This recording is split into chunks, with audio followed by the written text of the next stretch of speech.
box under the stairs in the corner of the basement of the house half a block down the street from Jerry's bait shop. You know the place. Well, anyway, back then life was going swell and everything was just peachy! Except, of course, for the undeniable fact that every single morning, my mother would make me a big old bowl of sauerkraut for breakfast. Big bowl of sauerkraut!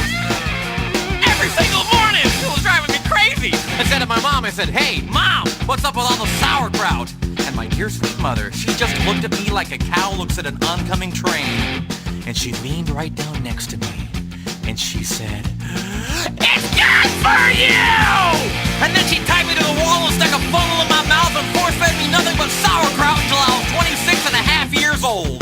That's when I swore that someday I would get out of that basement and travel to a magical, faraway place where the sun is always shining and the air smells like warm root beer and the towels are oh so fluffy. Where the Shriners and the lepers play their ukuleles all day long and anyone on the street will gladly shave your back for a nickel. Waka waka doo-doo, yeah! Well, let me tell you people, it wasn't long at all before my dream came true. Because the very next day, a local radio station had this contest to see who could correctly guess the number of molecules in Leonard Nimoy's butt. I was off by 3, but I still won the grand prize. That's right, a first-class one-way ticket to Albuquerque. Albuquerque. Oh, yeah. You know, I'd never been on a real airplane before, and I gotta tell you, it was really great. Except that I had to sit between 2 large Albanian women with excruciatingly severe body odor, and the little kid in back of me kept throwing up the whole time. The flight attendants ran out of Dr. Pepper and salted peanuts, and the in-flight movie was Biodome with Pauly Shore, and oh yeah, 3 of the airplane engines burned out. We went into a tailspin and crashed into a hillside, and the plane exploded in a giant fireball, and everybody died! Except for me. You know why?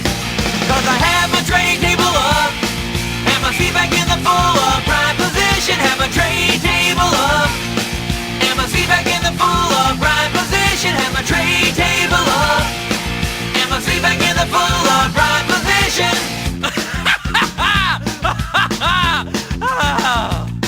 So I crawled from the twisted burning wreckage. I crawled on my hands and knees for 3 full days, dragging along my big leather suitcase and my Garmin bag and my tenor saxophone and my 12-pound bowling ball and my Lucky Lucky autographed glow-in-the-dark snorkel. But finally I arrived at the world-famous Albuquerque Holiday Inn where the towels are oh so fluffy and you can eat your soup right out of the ashtrays if you wanna. It's okay, they're clean. Well, I checked into my room and I turned down the AC and I turned on the Spectrovision and I'm just about to eat that little chocolate mint on my pillow that I love so very, very much when suddenly there's a knock on the door. Well, now who could that be? I say, who is it? No answer. Who is it? There's no answer. Who is it? They're not saying anything. So finally I go over and I open the door and just as I suspected, it's some big fat hermaphrodite with a flock of seagulls haircut and only one nostril. Oh man, I hate it when I'm right. So anyway, he burst into my room and he grabbed my lucky snorkel and I'm like, "Hey, you can't have that! That snorkel's been just like a snorkel to me!" And he's like, "Tough." And I'm like, "Give it!" And he's like, "Make me!" And I'm like, "Okay." So I grabbed his leg and he grabbed my esophagus and I bit off his ear and he chewed off my eyebrows and I took out his appendix and he gave me a colonic irrigation. Yes, indeed, you better believe it. And somehow in the middle of it all, the phone got knocked off the hook. And 20 seconds later, I heard a familiar voice. And you know what it said? I'll tell you what it said. It said, "If you'd like to make a call, please hang up and try again. If you need help, hang up and then dial your operator. If you'd like to make a call, please hang up and try again. If you need help, hang up and then dial your operator in Albuquerque. Albuquerque." Well, to cut a long story short, he got away with my snorkel. But I made a solemn vow right then and there that I would not rest. I would not sleep for an instant until the one-nostriled man was brought to justice. But first I decided to buy some donuts. So I got in my car and I drove over to the donut shop and I walked on up to the guy behind the counter and he says, "Yeah, what do you want?" I said, "You got any glazed donuts?" He said, "No, we're out of glazed donuts. I said, well, you got any jelly donuts? He said, no, we're out of jelly donuts. I said, you got any Bavarian cream-filled donuts? He said, no, we're out of Bavarian cream-filled donuts. I said, you got any cinnamon rolls? He said, no, we're out of cinnamon rolls. I said, you got any apple fritters? He said, no, we're out of apple fritters. I said, you got any bear claws? He said, wait a minute, I'll go check.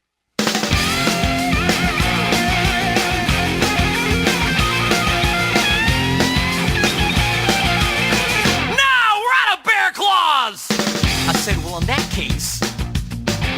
case, what do you have? He says, all I got right now is this box of 12 starving, crazed weasels. I said, okay, I'll take that.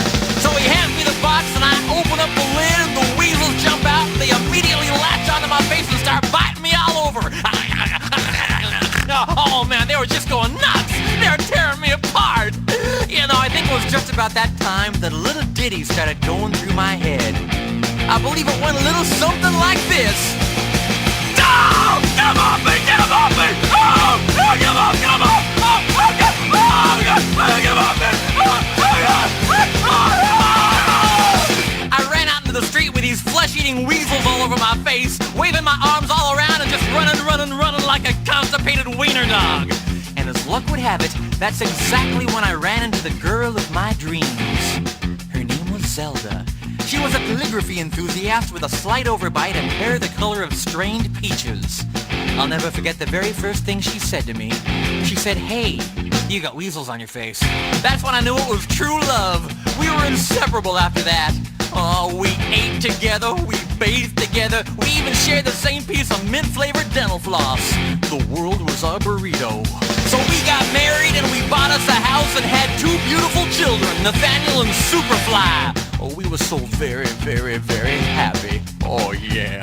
But then one fateful night, Zelda said to me, she said, Sweetie Pumpkin, do you want to join the Columbia Record Club? I said, whoa! Hold on now, baby! I'm just not ready for that kind of a commitment! So we broke up and I never saw her again, but that's just the way things go. In Albuquerque!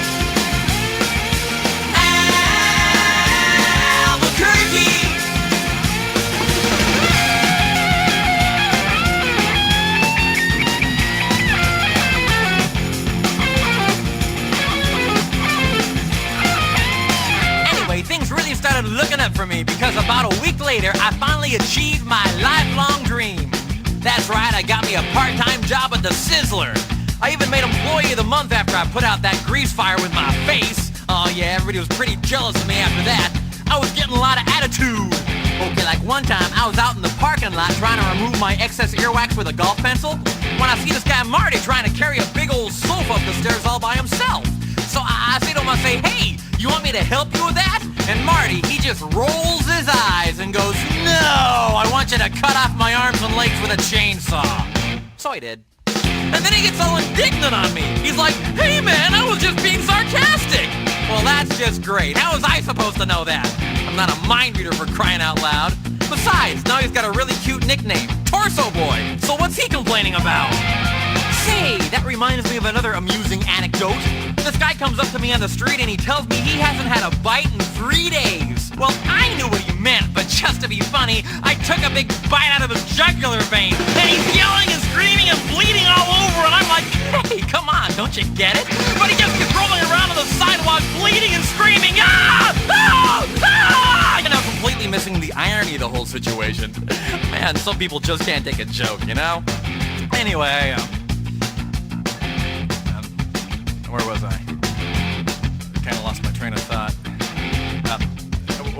Okay, anyway, I know it's kind of a roundabout way of saying it, but I guess the whole point I'm trying to make here is I hate sauerkraut! That's all I'm really trying to say.